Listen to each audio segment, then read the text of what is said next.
بسم اللہ الرحمن الرحیم۔ السلام علیکم ورحمۃ اللہ وبرکاتہ۔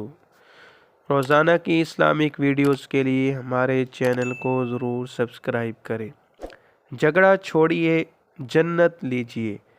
نبی کریم صلی اللہ علیہ وسلم نے ارشاد فرمایا، جو شخص غلطی پر ہوتے ہوئے جھگڑا چھوڑ دے اس کے لیے جنت کے کناروں پر ایک گھر تعمیر کیا جائے گا، اور جو شخص حق پر ہوتے ہوئے جھگڑا چھوڑ دے اس کے لیے جنت کے بیچ میں مکان تعمیر کیا جائے گا، اور جو اپنے آپ کو خوش اخلاق بنا لے اس کے لیے جنت کے اعلیٰ حصے میں مکان تعمیر کیا جائے گا۔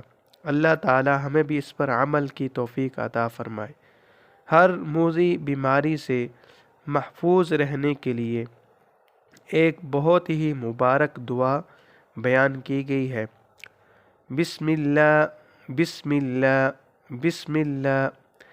اس کو 3 دفعہ پڑھیں اور پھر اس کے بعد یہ دعا 7 مرتبہ پڑھیں۔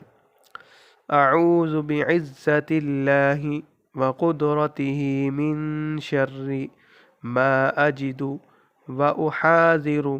اس دعا کے بارے میں شیخ الاسلام مولانا مفتی محمد تقی عثمانی صاحب مدظلہ فرماتے ہیں، 40 سال سے اس دعا کا میرا معمول ہے، الحمدللہ آج تک موذی بیماریوں سے محفوظ ہوں۔